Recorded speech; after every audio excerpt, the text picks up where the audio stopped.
Welcome to the Deep Dive. Today we're tackling something really fundamental, how our mindsets, how they shape our reality. We've been looking into a recent YouTube video that lays out several key mindset shifts and, well, knowing you're probably keen on getting useful knowledge without all the extra noise, we thought this would be a good focus for a deep dive. Exactly. And not just skimming the surface, right? We want to get into the why behind these shifts, understand the core ideas, and see why they might be so powerful for personal change. Okay, great. Let's jump into the first one then. It's this idea, everything works out for me. Now, I know that might sound a bit optimistic, maybe overly so. A little bit Pollyanna-ish, maybe, yeah. But it seems the idea is more about fostering this deep trust, this belief that even when things, go sideways, there's some kind of positive outcome down the line. Right. It's like a reframe. Yeah, exactly. A cognitive reframe. Yeah. So instead of just labeling something as bad right away, you kind of take a longer view. You start looking for hidden benefits or maybe new paths opening up. The video creator shares a really quite a powerful story about this. From 12 years old, apparently they were super focused on getting into Harvard or Stanford. Wow, 12. That's intense dedication. It really is, isn't it? Especially, like you said, intense. Yeah. And doing it as an international applicant where spots are incredibly limited, like 5 per year, apparently. So a huge focus. That context is important, really underlines how big that dream must have been. Absolutely. And, well, spoiler alert, that specific goal didn't happen. They didn't even end up applying, actually. But the journey itself, far from wasted. Okay, so how did that play out? Well, they picked up this, surprising range of skills along the way. We're talking marketing, UI, UX design, even a bit of coding, plus managing teams, project management stuff from some high school startup things they did. That's quite a mix. And not obviously related to a Harvard application file. Not at all. And it makes you think, doesn't it? Yeah. How chasing one thing, even if you don't get it, can equip you for something totally different later on. It really does. It speaks to that idea that skills aren't always siloed, What you learn here can pop up as useful way over there in ways you just couldn't predict. It sort of prompts you to think, doesn't it? Right. What skills have you picked up from past things that are helping you now, unexpectedly? And here's the really interesting part, the connection.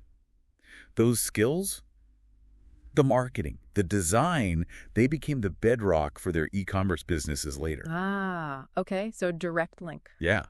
And the money from that e-commerce success. That's what funded the launch of their YouTube channel, even paid for the camera gear. Oh, and the Photoshop skills they learned way back when, now essential for their channel's look and feel. Oh, that's a fantastic example of nonlinear progression, isn't it? It really shows how life isn't always step A to step B. Sometimes it weaves. Totally. What looks like a dead end or a failure can actually be like a crucial detour onto a path that suits you better. Right. It makes you wonder, could that initial huge disappointment not getting into the dream school have actually been necessary? Maybe it freed up the space or the energy for this current path, the YouTube channel. It seems like it. I mean, not getting that specific university spot potentially opened the door to reaching what they mentioned around 600,000 people through their content. That's a vastly different scale of impact, isn't it? Compared to, say, an academic career path from one of those universities. Huge difference. The original dream had one definition of success, maybe, and this outcome, this unexpected path, led to maybe a much wider influence. Yeah, it suggests our initial visions can sometimes be a bit narrow compared to what life might actually have in store. And the speaker does mention faith plays a role here, or at least a belief in some kind of larger plan, to really embrace this idea that things work out. That element of trust. It sounds like it can be quite liberating. Letting go of the need to control every single outcome, just accepting how things unfold. Which actually leads us quite nicely into the second mindset shift they talk about. It's about manifestation, but also trusting the universe. Yes, manifestation. It's everywhere, isn't it? But this take sounds like it tries to connect it with a lot of different ideas. It does. They mention people like Neville Goddard, Abraham Hicks, Osho, even something called Sad Girl Science, and Joe Dispenza, plus pulling from various religions too. Okay, so quite eclectic, trying to synthesize things. The common thread seems to be looking at how our intentions interact with, well, maybe a bigger picture, a universal flow. Yeah, that's the core of it. So while focusing your thoughts and energy on what you want, it's Manifestation 101, right? There's also this need to trust a sort of divine plan or the universe or whatever term works for you. Okay. And the key point is sometimes getting exactly what you think you want might actually block something even better from happening. Ooh, that adds a layer of complexity, doesn't it? So it's not just about willing things into existence, but also about discernment and letting go. Exactly. Letting go of the specific outcome and trusting there might be a broader wisdom at play. Okay, that makes sense. They use a really relatable example.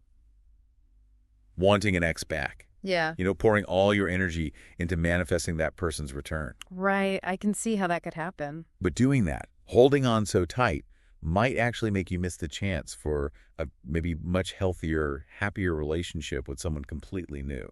That's a powerful way to put it. How clinging to one specific thing, especially from the past, can really blind you to future possibilities.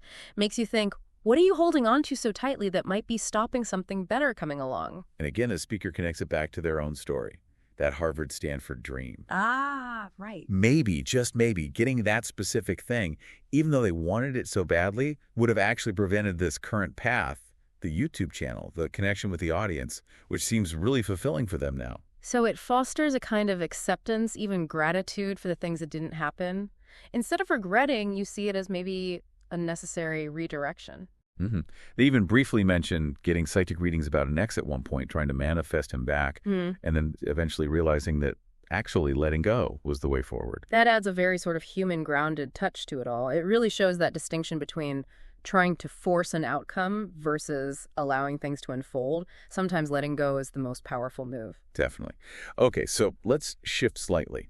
We've talked about these big mindset ideas, but the video also highlights a very practical tool for helping maintain a positive mindset. And that's gratitude. Ah, gratitude practice. Yes, this brings it down to something really concrete you can do.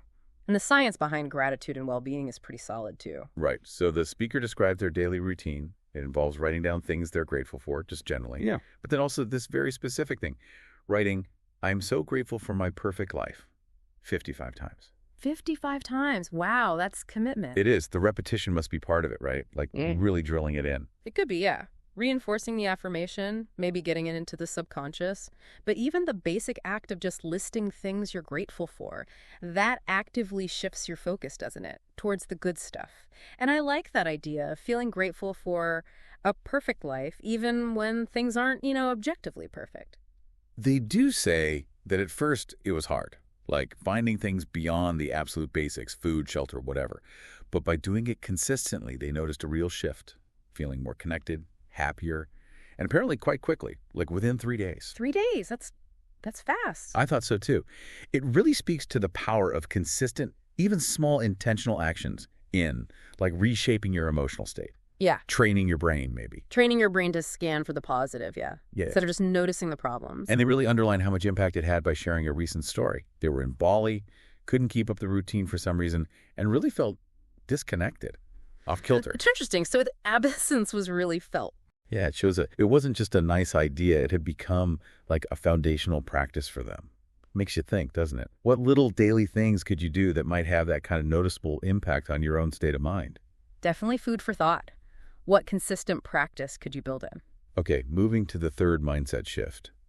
This one tackles something I think a lot of us struggle with, this idea that we should be happy all the time. It stresses embracing, well, all emotions, even the uncomfortable ones. Yes, this is so important. That pressure to always be on and positive, it can actually be quite damaging, can it? It encourages us to push down perfectly normal human feelings. Totally.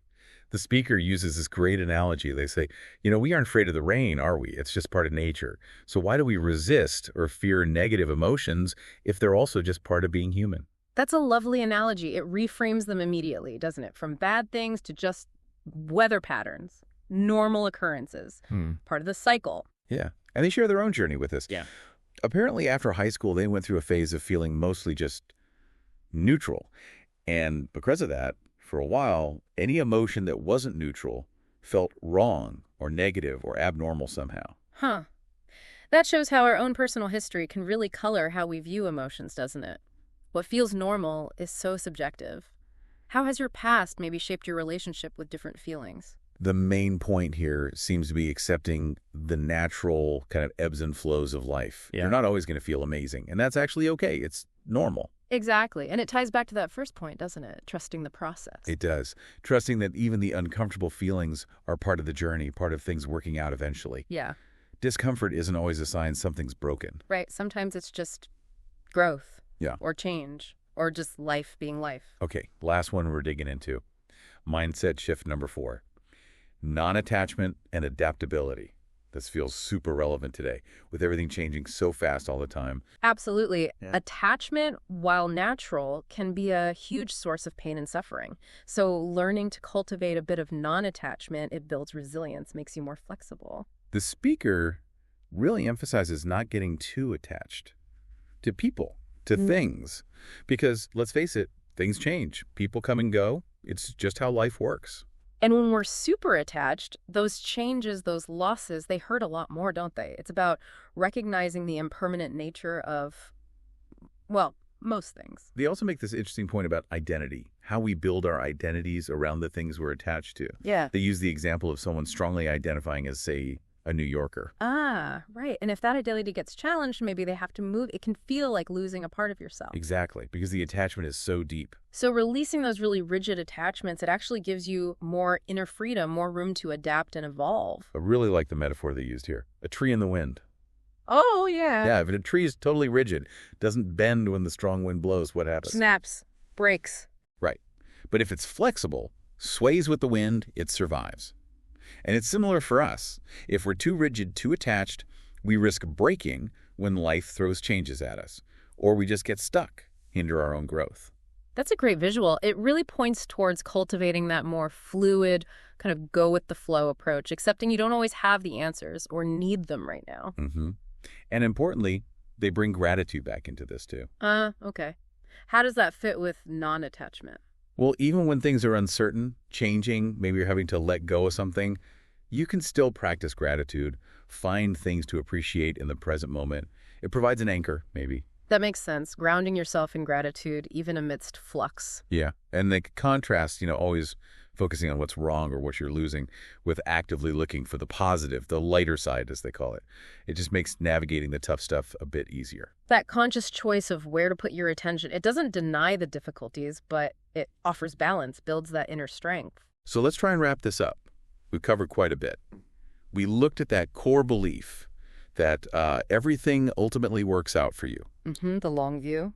Then that nuanced take on manifestation balancing intention with trust in a bigger process. Right. Not just forcing things. The practical power of a consistent gratitude practice. Yeah, the daily habit. Accepting the whole range of emotions, the ups and the downs, as just part of life. Embracing the ebbs and flows. And finally, the wisdom in non-attachment and being adaptable, like that tree in the wind. Yeah, flexibility. These shifts, they sound simple maybe, but together they offer quite a profound way to approach life, don't they? With maybe more ease, more resilience, more understanding. Moving away from rigid expectations, maybe, towards being more accepting and flexible. Exactly. And we really hope that for you listening in, this deep dive has given you some clear takeaways on these ideas without, feeling too overwhelming. So as a final thought, maybe consider which of these mindset shifts kind of click for you the most right now. Is there one that particularly resonates? And just imagine maybe consciously trying to adopt that perspective. How might it change the way you look at a challenge you're facing? Or maybe even how you see something from your past? Yeah, that's definitely something worth mulling over. How could applying just one of these change things for you?